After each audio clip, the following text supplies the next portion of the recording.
free agency's done, the draft is done, and we get kind of a sense and how did you end the season? These are my top 10 NFL teams as of this morning. Herd hierarchy. Time is now. Let's go. The top 10 NFL teams according to Colin.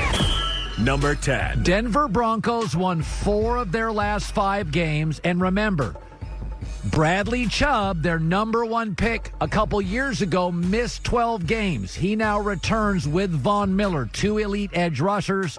They got Jerry Jeudy, my favorite wide receiver in the draft, and had a sneaky good free agency. They added running back Melvin Gordon, defensive tackle Jarrell Casey, who's underrated, and A.J. Bouye, the corner. I think Denver's a top 10 team in the NFL. Number 9. Minnesota Vikings. Now, they lost some defensive players, but they got 2 starters in the first round of the draft, Justin Jefferson and Jeff Gladney. Kirk Cousins finally won a big game at New Orleans. I don't know if they're a Super Bowl team, but they're number 9.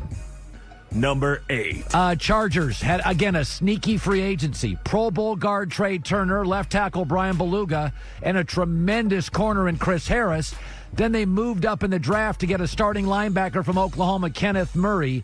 Remember, Tyrod Taylor has a winning NFL career record. That's with rebuilding Cleveland and Buffalo. This is a really good football team, the LA Chargers. Number 7. Tampa Bay Buccaneers, again, sneaky. They won 4 of their last 6 last year, despite Jameis Winston's turnovers. They add Brady, Rob Gronkowski, and I thought had a great draft. Tristan Wirfs will start at right tackle. Antonio Winfield now starts at safety, and they bought in another running back along with Ronald Jones from the SEC, in Keyshawn Vaughn from Vanderbilt. And they also, again, they played very well at the end of last year. Number 6. The Seattle Seahawks. I may have them lower than they deserve. Russell Wilson came off his best year, 5 career interceptions, lowest season of interceptions in his career. Jordy Brooks, the linebacker from Texas Tech, will start. They also brought in Quentin Dunbar at corner through free agency, will start. Greg Olsen, tight end, and Brandon Shell, right tackle. Seattle was very good at the end of last year, and I think they've solved some of their weaknesses. Number 5. Philadelphia. Again, I don't really care about their draft picks after the first, that being Jalen Reagor, the TCU receiver, because he'll start. They also brought in a top corner, Darius Slay, and they brought in a sneaky wide receiver, Marquise Goodwin from San Francisco. He's not a 1, but he's a sneaky good wide receiver who can be your 3, Philadelphia at 5. Number 4. New Orleans Saints were a very good football team that brought in Emmanuel Sanders and Malcolm Jenkins, receiver, safety, respectively. 2 starters, 2 total adult grown-ups. Love them. Then they went out and got Zach Bond, the linebacker from Wisconsin, a former high school quarterback who turned into a tackling machine for the Badgers, and Cesar Ruiz, a better pass-blocking than run-blocking center from Michigan, but he should start. Number 3. San Francisco 49ers got rid of DeForest Buckner in a trade to Indy. Then they go out and get Javon Kinlaw, a defensive tackle, to replace him.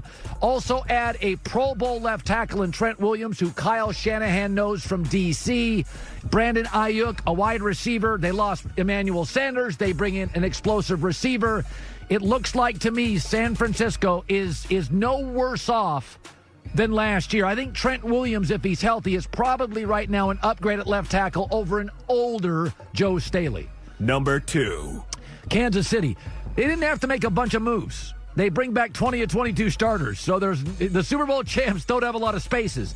They did upgrade at running back, getting LSU's Clyde Edwards-Helaire, who is an excellent pass-catching running back. Perfect for Andy Reid's system. So they don't have a lot of areas of need, 20 of 22 starters back, but the area that I think they could use a little help is running back, and they added a guy that could be a potential starter very soon for Andy Reid and the Chiefs. Number 1. I think the Ravens have had an unbelievable offseason. First of all, Calais Campbell they brought in. who's just a terrific player for them. Then they add Patrick Queen from LSU, a linebacker, who's just a thumper.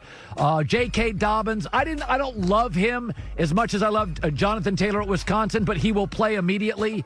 And this is a team I thought underachieved in the playoffs, but played really good football from game one to the end of the season.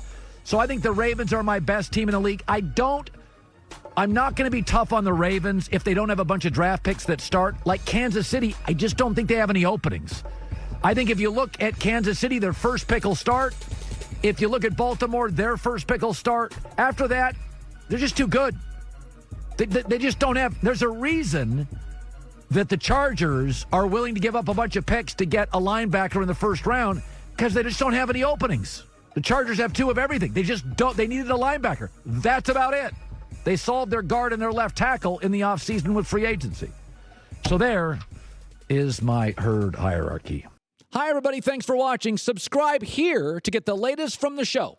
Also, be sure to check out more of the best clips from the herd or go watch a few segments from other shows on FS1.